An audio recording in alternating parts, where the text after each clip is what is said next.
Attending this presentation, you're open to the truth as it can be known, following in new ideas and actions, making for a better way of life. James Coleman, Inner Peace Arts Unscripted. Today, I want to talk about Manna. Well, I'm going to start off with Manna. And if you're not familiar with this story, so basically, the Jews, God showed them the promised land. They didn't believe that it was going to be theirs, and he said, you know what, you're screwed, you're going to walk around in the desert for 40 years. And while they were walking around in the desert, he fed them with manna. The manna was basically, it just means, apparently it's a Hebrew word that just means stuff. And they collected it and they ate it, right? And those who collected didn't collect enough, had enough. Those who collected too much just had what they needed, and those who collected what they needed had what they needed. So it's a kind of a mythical, magical substance. But why do I start there? I start there because in sharing about it, I'm not trying to extend the metaphor or build on. It's just a starting place. Okay, so it's not like I'm trying to extend that metaphor into something like power over. Well, I am going to extend it into power over material, but not, from a. Anyway, you know what I'm saying. That the notion of, first of all, only what you needed was important, right? So for those who couldn't work hard enough or weren't smart enough to gather enough, they had enough. And to those who could outsmart everybody and gather so much that nobody would have any, they didn't have any extra. And I think that this is important, an important way of thinking about the next wave of sustenance for people during times. Where am I going? Here's what I'm saying. The whole point about man is you just had enough. And that it was, here's the other thing that's important about it, is that it only lasted for the day. So if you tried to save it for the next day, it was rotten. Right? So you only had enough for the day, and the next day you had to go out and collect more manna. So there was no saving up so that you could rule over somebody else and say, hey, I have some, you don't. Now you have to do what I tell you to do because I have the stuff and you don't. I think these are important ways to think about how we want an economic system to work, right? I don't want to be ruled over somebody because they have stuff and I don't, and and I have capabilities to get it, but they are holding me back from getting it because they're controlling the stuff, right? I don't want to live that way. And I, in the position of having stuff, wouldn't want to be in a position where I'm exercising control over somebody such that I'm denying them agency, right? Because that's essentially what's happening now. Listen, and even as I say it, I can feel it now, this, the desire to control people is a strong one, right? And we see it every day. You just have to go to work and you can see it. So this is not something that's limited to me, James Coleman, and it's my pride. It's a very powerful thing.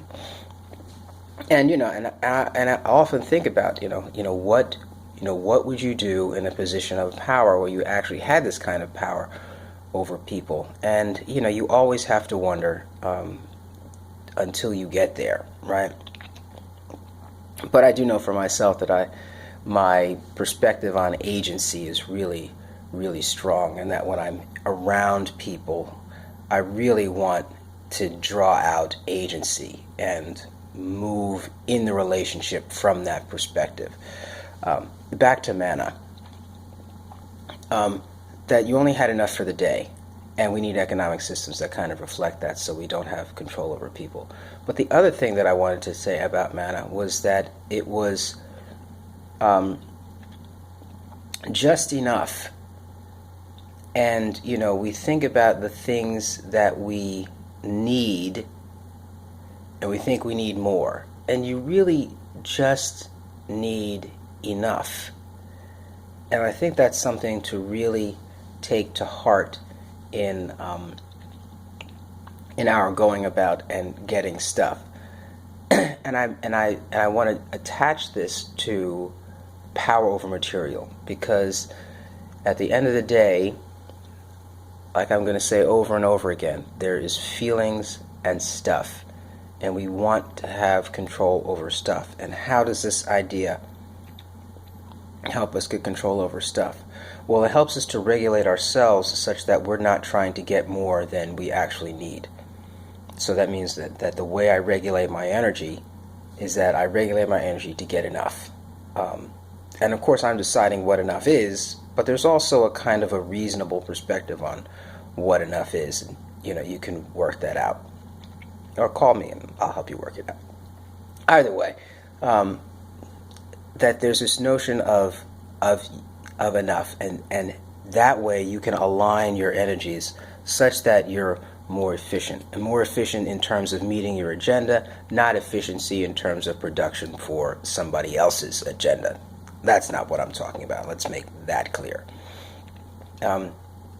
So those are the two ideas about Manna. Manna's, read the story. It's probably one of the best. Well, there's a lot of good ones in there, but it's one of my favorites. And it's this notion of equity, equanimity. Is that a word? Equalness. That everybody just got what they needed, and nobody could screw anybody else by way of food and basic necessities. And we need systems like that in place. I don't know how that's going to happen. I just know that there has to be some kind of emergent expression of people that it can happen, and so that could be the kind of far out perspective of inner peace arts. But that's a goal. But also we could program, tell the story about that's what happens in a kind of culture where people recognize their equality and aren't ruling over. It's a kind of a picture of imposed free agency from above, right? And my idea is that the emergent structure would kind of impose that inability to subject, right, by way of control of stuff. Also the idea of having enough, just working to have enough, and also that it's every day it's fresh, right? And every day is different, and that you need to have whatever you need. Yes, here it is. Whatever you need for the day is for that day alone. Some things are carried over from the past, but there are particulars that are for that day alone. And you can recall parts of them for the future, right? I mean, that's how come I'm able to speak English, is because I have a memory, right? So I'm not coming against memory. But what I am saying is that there are things for that day alone. And that's kind of this walking in the moment. So Manna is about walking in the moment, and the food that you need, intellectual, social, emotional, financial, whatever, that you need for the day.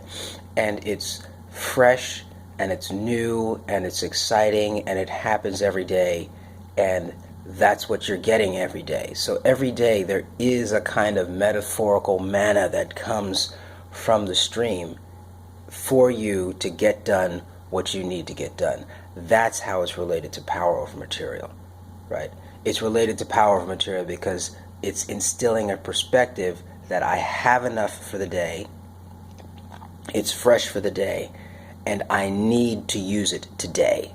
I can't wait till tomorrow. It's not going to be around for tomorrow. I've got to use it now. I've got to eat it now. If I'm going to be full, I need to do those things that are being provided for me. That's where I was going. That's what was in the heart today. Yevarechecha Adonai ve'yishmerecha, Ya'er Adonai panav elecha v'chuneka, Yisa Adonai panav elecha ve'yasem lecha shalom. Have a great day.